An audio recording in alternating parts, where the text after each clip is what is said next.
Hey, this is Guy. This is John. Welcome to our YouTube channel. Subscribe to it. We appreciate that. And give this video a like. That's a big help. Yep, like it. Also, check out the podcast down below in the description. Haberman, that's him. Middlecoff, that's me. A lot of separate content. We got a lot of takes flowing. Oh, yeah. All right. Let's go, John. Caesars just came out with NFL win totals. The 49ers win total is at a gaudy 10.5. That's a big number. So let's look at the Niners' schedule, their home games, their road games, and talk about it. They play the AFC East. They play the NFC East. They play first place teams from the NFC conference as well. The two that they play are the Packers and the Saints. Played him last year as well. And they're in the same place. Packers game is at home again. Saints game is on the road. Uh, 10.5 is a big, big number. It's actually the biggest number in the NFC along with the Saints. Man, that's pretty crazy. I don't necessarily blame them. I mean, they went 13-3 last year. Started what 8-0. Uh, Unlike the Saints, though, that have a long history of winning double-digit games pretty consistently with Sean Payton and Drew Brees, I don't want to say. I mean, it's a one-off so far, right? It's not like Kyle Shanahan and Jimmy Garoppolo have sustainable success to show at quarterback and at head coach. That would be the only thing that makes me nervous because I don't think it's deniable that they were the clear best team in the NFC last year. They have an elite coach and they have a pretty stacked roster. And going into this draft, they have multiple first round picks. And beside DeForest Buckner, they're bringing it back the majority of their core. And I know they lost Emmanuel Sanders, but people forget he didn't start the year with the team, right? He came kind of a hired gun halfway through the season at the trade deadline. So you would think Bosa would be better if they can find a way to keep Ford healthy. I think Eric Armstead now is just a legitimate player in this scheme, in this defense. Fred Warner, bring back Jimmy Ward. You got Richard Sherman still playing well. Debo is ascending. Kittle's a star. You got to feel pretty good about their chances to me. Maybe not to win 13 games, but to be in the 11, 12. I don't know if that's a lock to win the division. As we saw last year, Seattle came down to, the Dan Buns 2.0 play, within an inch. But 11 wins to me feels 11 to 12 kind of their range. That's a good reference. I would not have gotten that reference this time last year, but I get that reference now. I would not have either. Yeah, we would have had to Google it like some of you probably have to do. That's okay. So if I had to go over, if I had to make a pick here, I like the over, John, for a few reasons. This team was eighth in the league in defense last year. But I think what gets lost is that they were second in the league in points per game. They averaged 29.9 points per game, which even the harshest teacher you ever had would round up to 30. Only the Ravens scored more points than the 49ers did. And I think that's significant because I think Jimmy Garoppolo should be even a little bit better this year. You're right, not a big track record, but if you've been listening to our podcast, you know that we are all in on Kyle Shanahan being an elite NFL coach, not just a good NFL coach, but an elite NFL coach.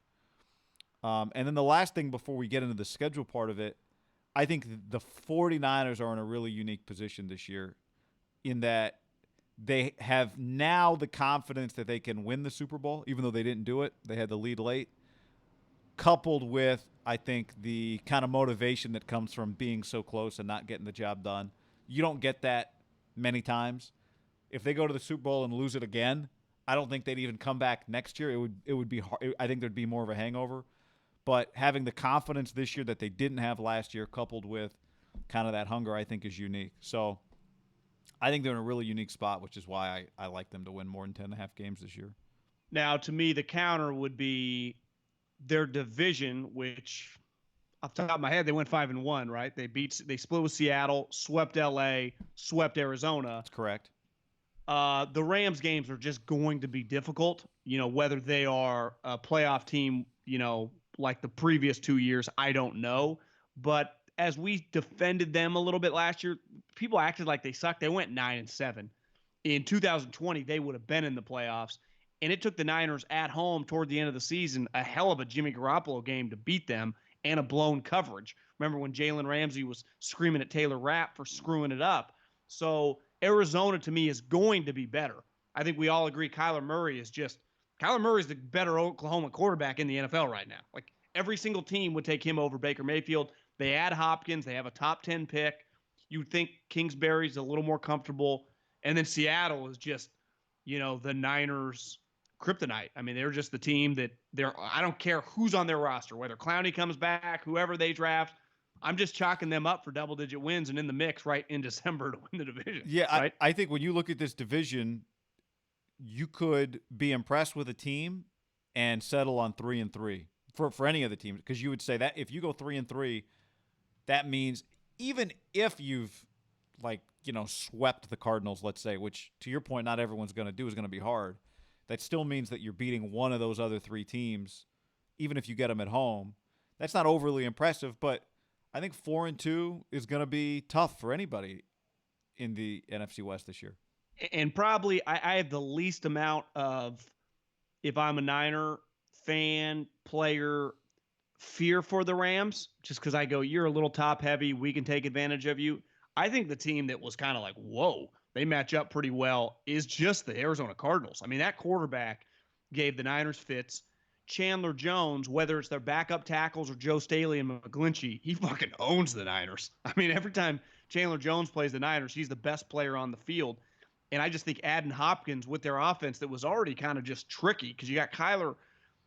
I thought last year, the two games against the Cardinals, Kyler just looked like he was in college again, doing freaky stuff. It was really, really, both those wins were like, holy hell, got out of here with a W. So let's look at the schedule. I mean, Eagles, Bills, Packers. The Packers game, the Packers are good. The Packers can beat you. It's not like you beat them once at home last year. You beat them twice. I think having the Eagles and the Bills games, I'd rather have the Bills game at home than the Patriots game at home in 2020 if I'm the 49ers, and they do. Yeah, I mean, the elephant in the room here is if there aren't fans, I don't know how much home and away will factor in like we're used to our entire lives. If there are fans at these games, clearly to me, the Bills and the Eagles are huge swing games. Those would be, if you were stacking it up, given that Brady's gone with New England, those to me are at the top. Obviously, Seattle, you don't have a choice because you got to play them, home and away. But of the non-division games, I think if we ranked them, with Brady being gone now, they are now the Saints. You put them right in the mix. You might put them one, but I'd say Saints, Philly, and Buffalo would be 1, 2, 3 in some order that you would want at home, right? If you could get 2 or 3 of them at home, so you feel pretty good of your toughest road games that you get at home. Because like the Jets and the Giants, in theory, if those teams were good, those would be really hard road games, right? Long distance, could be cold late, but I just view both those teams as not great. I'm with you. I will say this though, those are two games that on the road the fans are probably third in the list of things that matter for that road game, i.e., one being the temperature and two being the kickoff time. It could be 32 degrees and 9 a.m. on your body clock when you go play the Jets. Like, it just could be, and you got two of those games, the Jets and the Giants. If that game is December 1st and December 8th, right? That's what you're saying? Yeah, I'm just saying one of them, the odds are one of them are 32 degrees, and it's going to be cold as hell, and it's 9 a.m. on the body clock, and it's... You want me to flip it? What if it's September 17th and September 24th, and it's super hot and muggy, and you stay... I don't know if you can stay at New York in September, but wherever... They wouldn't fly back and then fly back, right? If you have a back-to-back games, it's... But you're right, assuming they're back-to-back. Like, neither one... They might be totally spread apart, and... you're right. Is one of them going to come after the Saints game? I do think... Ravens and the Saints were back-to-back last year. I talked to a coach at the Combine that said they have a stretch where they're playing like Arizona and the Chargers or something this year on the road, and they've already requested to keep that. They're an East Coast team. I do think that's something that the league does a pretty good job of. But playing in the same stadium? What do you mean? Well, yeah. You just play in the same state. You don't have a choice. No. What I'm saying is, it's one thing to get the Saints and the Jets back to back, but are you getting the Giants and the Jets back to back? Does that happen? Well, it's one, different fans, or two, just no fans, so it doesn't matter. Or no. I'm just saying, has anyone played the Jets and the Giants back to back road games? That's a good question. I don't know. I'm sure it's happened. I'm just saying. Again, I think one of those games will unique. It is. But I think because there's two, I'm just gonna guess one of those games could be weird. Okay, let's do this. I think this. If you're the Niners, you can ask this in good faith. between the Giants, Jets, and the Patriots. Can we have two of those games back to back Yeah. in any order, whether it's Patriots, Giants, Giants, Patriots, Jets, Patriot, whatever. I'll be a little surprised if when their schedule comes out with those three, they're not in some back-to-back scenario. And what would concern me from the Niners' perspective is not that I get two of That's those a tough games. stretch. I won't deny that. Yeah, but I would say what would concern me is not that I get two of them in a row. It's the one that I don't get in a row that could be 22 degrees and just weird travel because it's 9 a.m. The games that you get back-to-back, that actually doesn't terrify me as much as the one-off. I don't know where I'm coming from necessarily. That one might be a little weird. To me, you're using the cold, and I think that's more than fair. I also think how muggy it gets in the East Coast. You could say, well, what if they open up against the Cardinals, and then week 2, just it's a one-off, they're at the Jets or at the Patriots, and it's 90 degrees, humid, 10 a.m. kickoff.